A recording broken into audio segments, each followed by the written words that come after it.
Hi everyone, so today we're going to be doing Back to Basics Part 2 for the right hand. So in the previous video, we discussed that we were not addressing three particular things. One was bow distribution, the other one was string crossing, and the third was bow changes, which part of me just doesn't even want to go there, but we're gonna have to, because it's something a lot of people struggle with, me included, and we need to address it.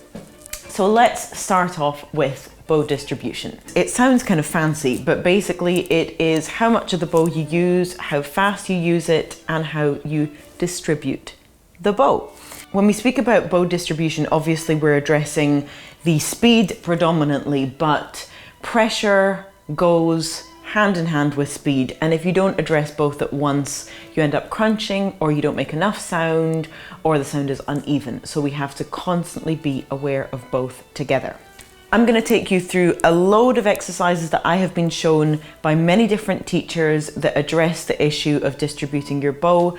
And as always, it is then up to you to follow your ears and your style and your desires for the kind of player you want to be, the kind of sound you want to make. And I would very much hope that it will depend on what you're playing, because your bow distribution for Beethoven should not be exactly the same for Bach, and it shouldn't be the same for a saraband of Bach as it is for a chaconne or gigue that Bach wrote. So we're going for maximum control, maximum dexterity, maximum exploration, and then you will be left with an enormous palette and huge number of options to choose from to create diverse, colourful stories with your violin. Exercise number 1 is focused on fluidity, freedom, and confidence.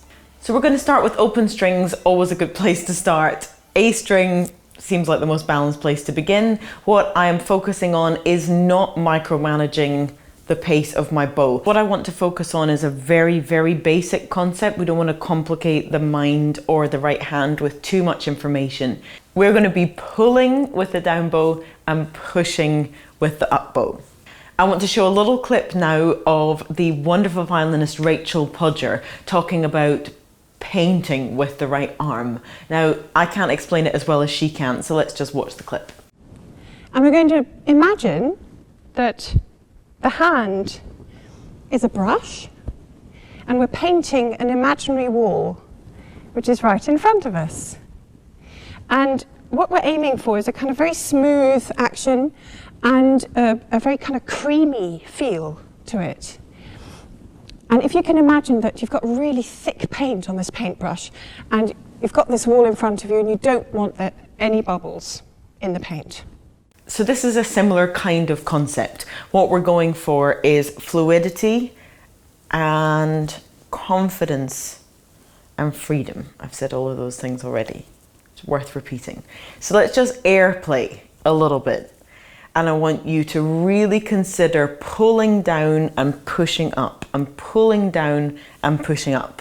And when we go to actually use the bow, yes, you should be aware of the bow angle. You don't really want it to be going all over the place, but don't try to control the bow angle at the mercy or whilst sacrificing this sense of pushing and pulling and this staying very, very fluid. So we're going to be using all the bow. You can kind of take it at your own pace. It depends on how much bow control you have. One little insert before every one of these exercises, go back to bow hold basics.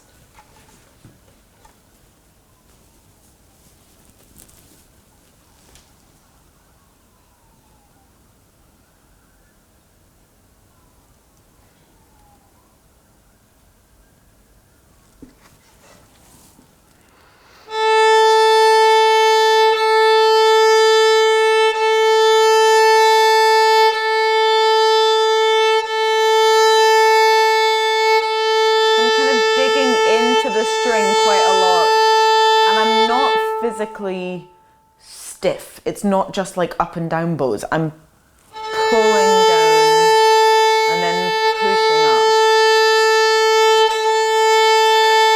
Now I have done this this with so many young string orchestras, and one of the perennial problems is stiffness. Nobody engages their body in actually trying to produce a sound. So especially if you're on your own, if you're in a group, some people can get self-conscious, but you really shouldn't. But if you're on your own, absolutely just, okay, let me stand up for this quickly. Okay, so I'm pulling, I'm pushing.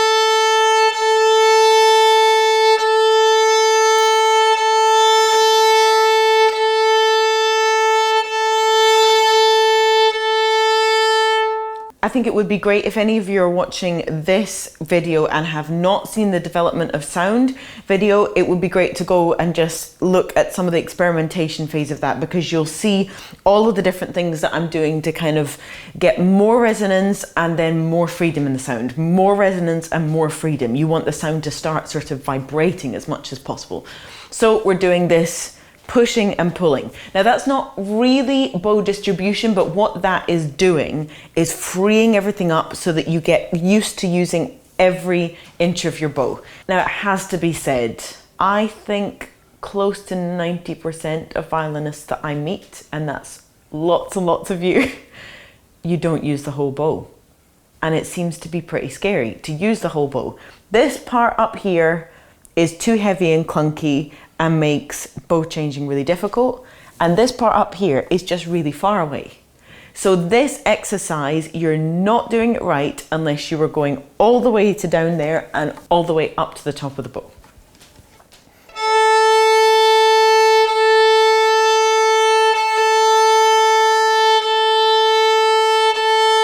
I'm not worrying about it being perfect. I'm just worrying about feeling very fluid and confident. What was the third word? Can't remember.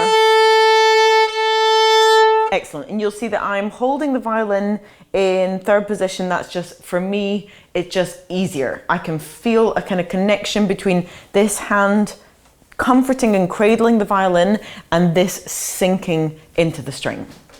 This basic push and pull concept, and one that creates confidence and freedom in the right hand, can be applied beautifully to Kreutzer number 2.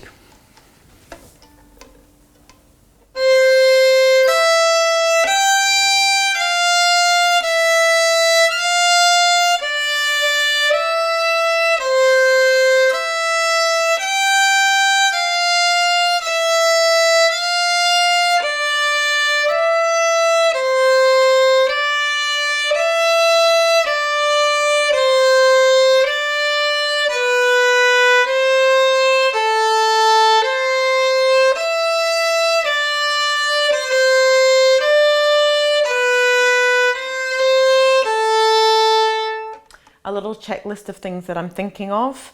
I am keeping all of these fingers kind of roaming if they want to, but they're rested on to the stick. So if you're hovering above too much, check your bow hold constantly. It matters so much. You're not actually able to sink into the string. If you think about it, this connects to this, connects to this. So it should all kind of be like that sinking on the couch thing that we said. So like, and then that onto the bow, then the bow onto the string, and then you just move.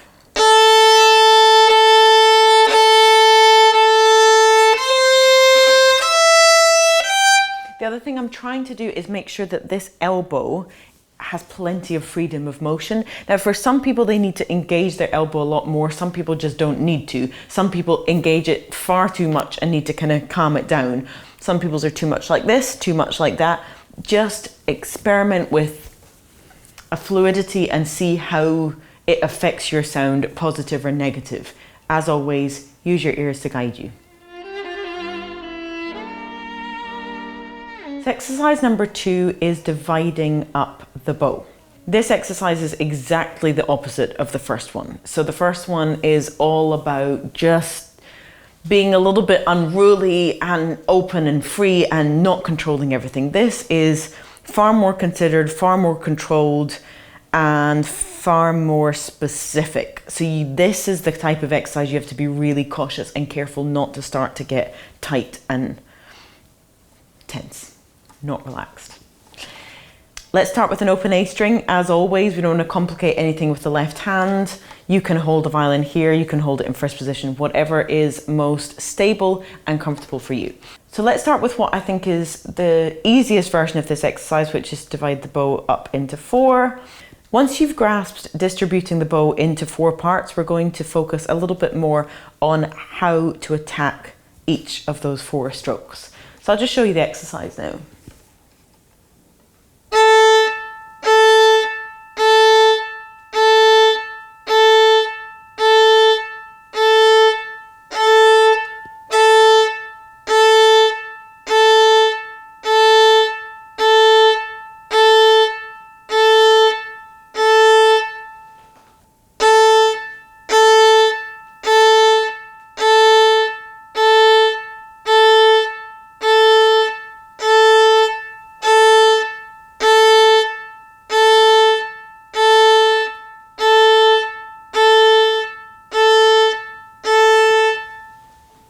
As you can see, I have a really clear beginning and end to each note. Now, this is something I studied with the teacher Maciej Rakowski, and he was really helpful in getting me to produce and develop a sort of clear, like ka kind of sound to your beginning of a note. And it's sort of a waste of this exercise if you don't practice developing the clarity to the beginning of the notes as you're practicing a 4-part bow distribution exercise. So I would say that we combine the two to make it as useful as possible. To make sure that you are actually doing the strokes quite evenly, it's probably not a bad idea to just check it in the mirror or film yourself, either one. Don't obsess over practicing in front of a mirror or filming yourself. It's not a good idea, because you should be kind of living within yourself and then giving out what you're playing, rather than feeling like you're constantly watching yourself back. That's not a good thing. But on occasion, like in this particular occasion, it's very helpful. So look at your bow in the mirror and make sure that it's 4 evenly divided strokes. Now if we just practice how to catch and release the sound. Catch and release, catch and release. So the catching part is a lot of waiting around and a lot of patience. So let's just take the second of the 4. So let's not start up here, let's start about here. So what I want you to do is kind of like you sort of, I don't know how to describe what I'm doing. What I'm doing is just feeling the sounding point of the instrument. So I'm kind of crunching at it a little bit. As you can see, I'm not pushing down, but I'm applying a lot of weight and relaxed pressure especially from my first finger, but just generally from my hand. And I am just feeling the friction of the string. That's fundamentally what I'm doing. Feeling the friction of the string.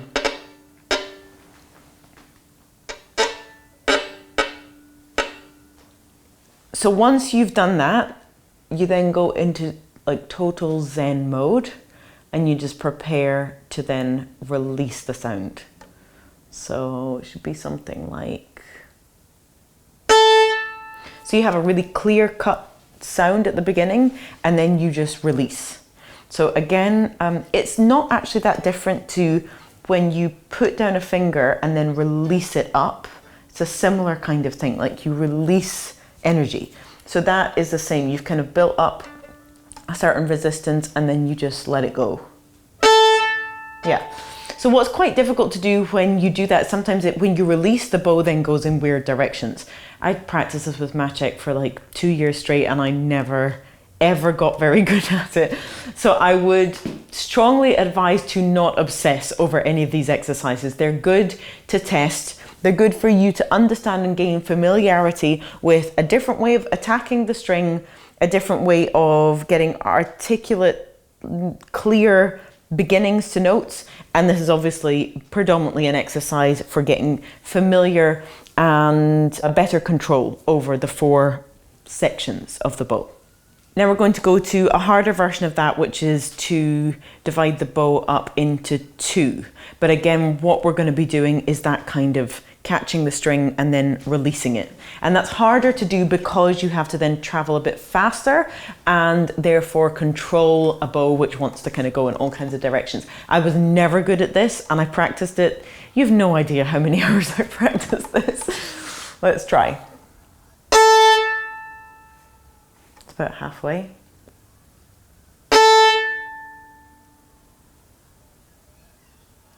I'm feeling at the tip. You see how diligent I am about being at the tip? So I'm feeling that nice good connection, and then I'm going to just release and travel halfway up.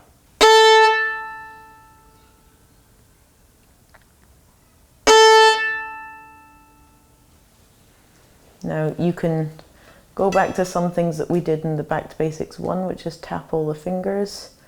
Make sure that this is really nice and flexible. Then feel the connection with the string and then release.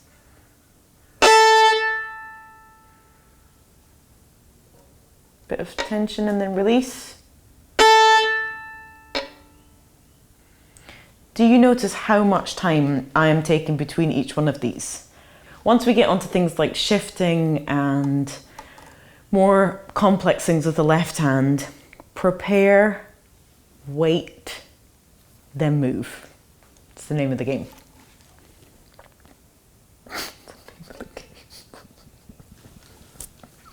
Oh my god, this is so sad.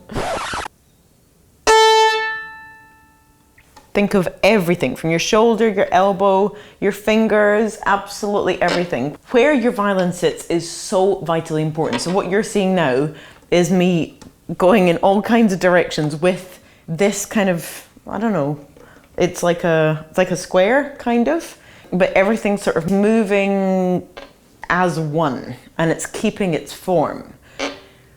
That is extremely important because if you have a violin that's kind of pointing out there and you're around like this, like your angles of how you connect the two arms together, it's revolutionary if you haven't really considered that and then start to actually address it, which may mean that your violin has to come further round. It's often a problem as people's violins are kind of too shooting off this way or they're kind of out this way, which is just like impossibly hard to get the arm round there. So consider the angles between the arms.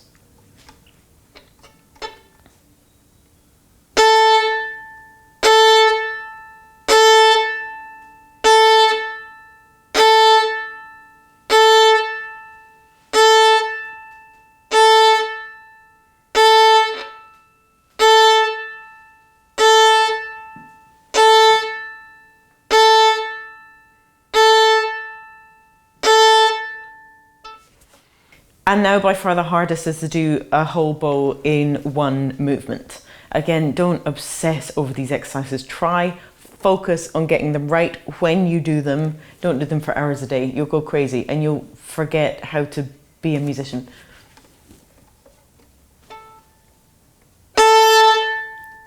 Not great. I haven't done these in years.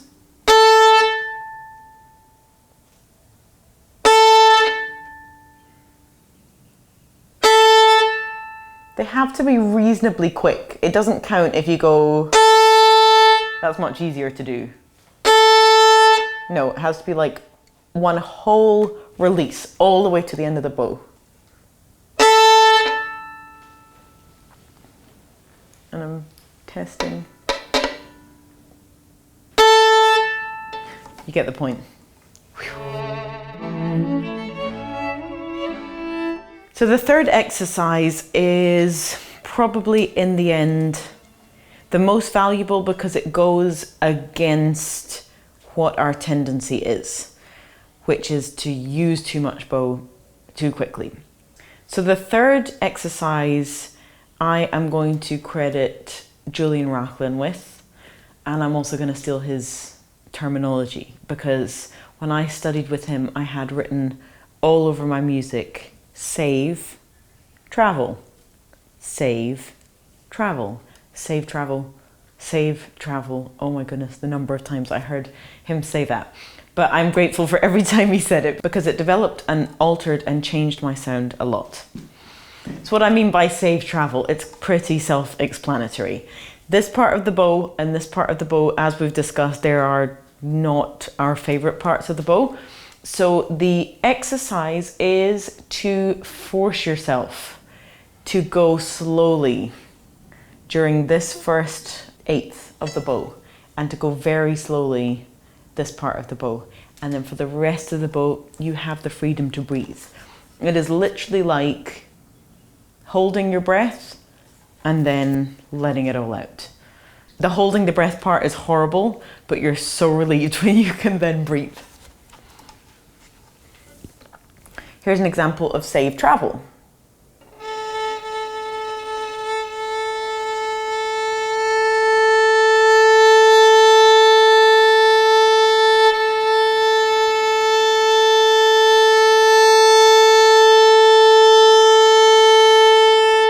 So right from the get-go, I am going to tell you what most people do, which is this.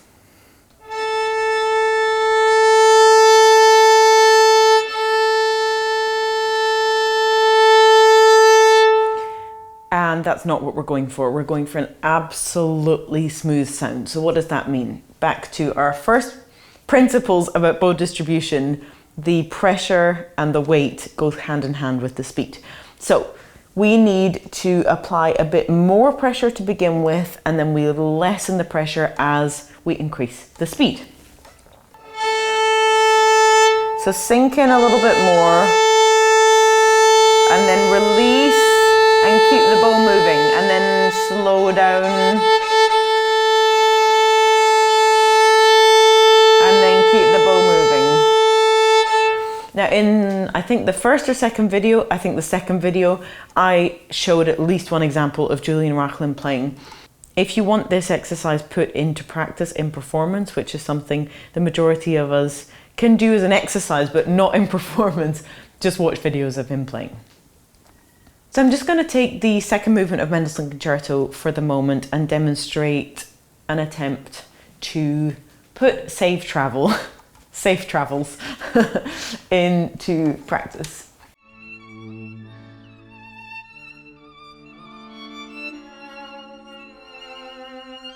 I start Mendelssohn's second movement on an up bow sometimes.